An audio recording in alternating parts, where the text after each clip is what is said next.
About 4 years ago, I was working night shifts as a police dispatcher in a small town in southern Ohio. It wasn't the kind of place where crazy things happened often.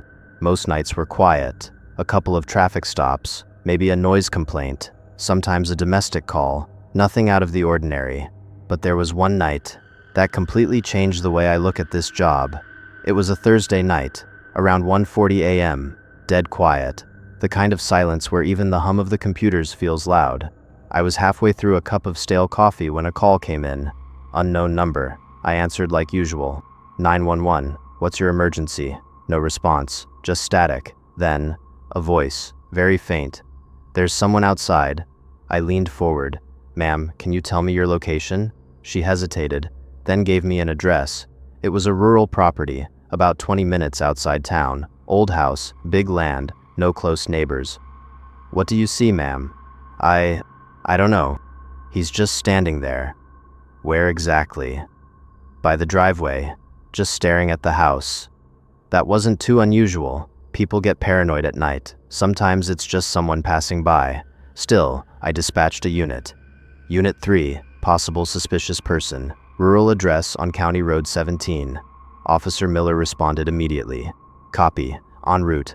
I stayed on the call. Ma'am, are your doors locked? Yes. Good, stay inside. Officer is on the way. There was a long pause. Then she whispered, he moved. Where did he go? I don't see him anymore. That's when my gut started feeling off.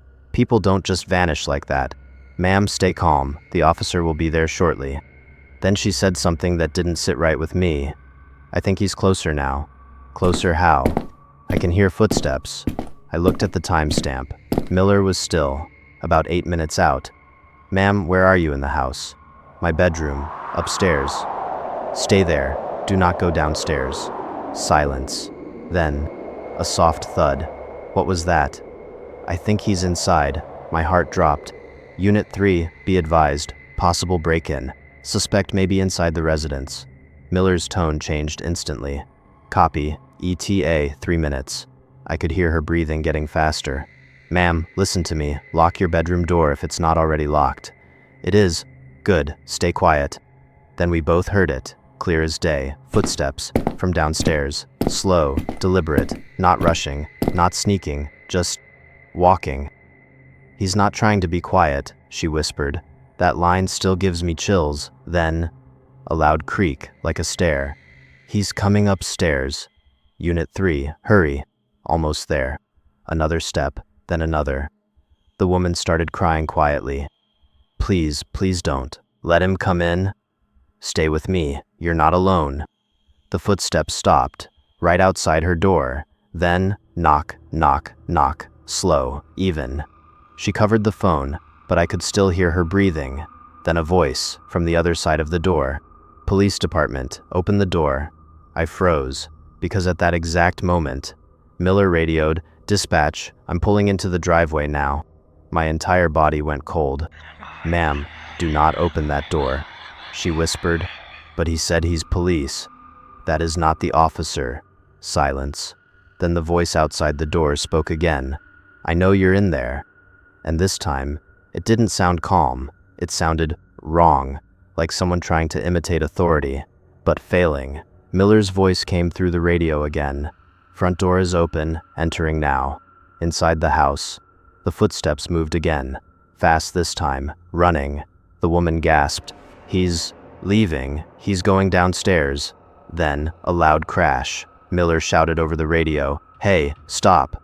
Heavy footsteps, a door slamming, then silence.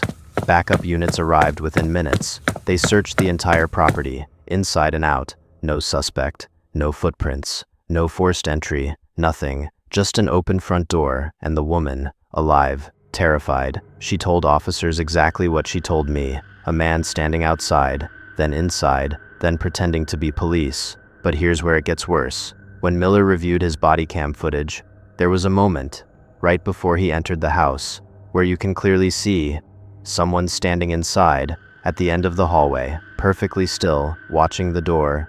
The moment Miller stepped in, the figure was gone. No sound, no movement, just gone.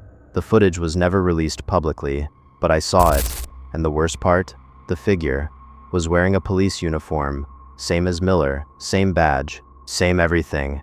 After that night, I started noticing something. Calls like that started happening more often, people reporting officers at their doors, before we even dispatched anyone. Most of the time, nothing was found, but sometimes, they described the same thing. Same calm voice, same knock, same words. Police department, open the door. I don't work dispatch anymore, but every now and then, I still think about that night, and I wonder if someone knocks on your door at 2 a.m. and says they're the police, how do you know it's really them? The first thing I noticed about that town was that everyone smiled at me, not in a friendly way, not normal. I mean, every single person I saw was smiling the exact same way, and by the time I realized something was wrong, it was already too late to leave. This happened about 3 years ago. I was driving through northern Texas, heading toward Oklahoma for a job. Long, empty roads, small towns every now and then, nothing unusual. It was getting late, around 8:30 p.m., dark already. I was low on gas, so when I saw a sign that said, "Town ahead, 2 miles," I figured I'd stop there, fill up, maybe grab coffee. The town didn't even have a name on the sign, just "Town ahead," which, yeah, looking back, that should have been my first warning. I pulled in about 5 minutes later. It looked normal, too normal. Neat houses, clean streets, every lawn trimmed perfectly. But there was something off. No sound, no music, no TVs, no dogs.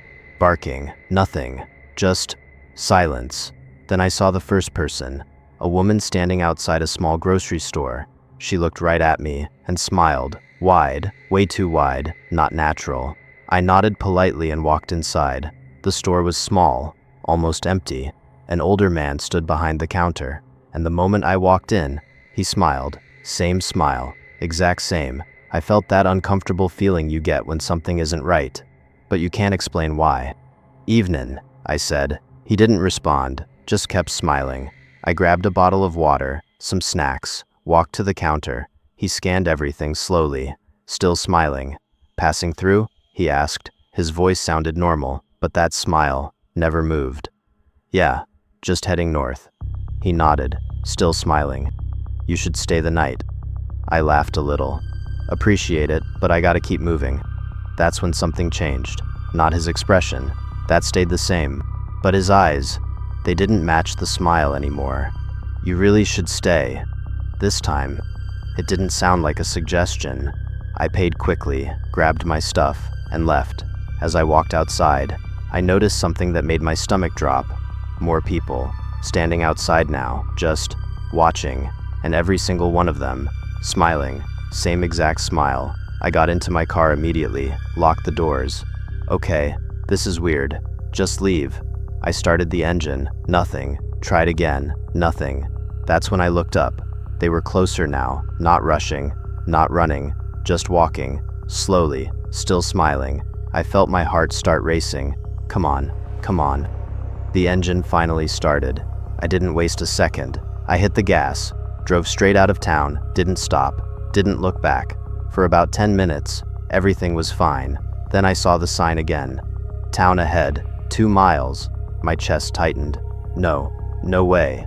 I kept driving. And sure enough, I was back. Same street, same store, same people, standing, smiling, waiting. I felt panic hit me hard. This isn't real. This can't be real. I turned around again, drove faster this time. 15 minutes, 20 minutes, then, same sign, again. That's when I realized I wasn't stuck on a road. I was stuck in the town. I pulled over, hands shaking, trying to think. Then I remembered something my dad used to say. If something doesn't make sense, stop playing by its rules. So instead of following the road, I turned off it, drove straight through a field. The ground was rough, the car was struggling, but I didn't stop. Branches hitting the car, dirt flying everywhere. Then suddenly, silence. Smooth road again. I looked around, highway, empty, normal. I didn't stop driving for another hour. The next day, I checked maps, no town, no road, nothing. But here's the part that still messes with me. A week later, I was going through my phone and I found a photo. One I don't remember taking. It was from inside that store, a selfie. of me, standing at the counter, and behind me, the old man, still smiling. But I wasn't. I was smiling too. Same smile, exact same. Before you go, if this story creeped you out, leave a like. And if you're brave enough for more, hit subscribe. Just make sure you don't watch alone.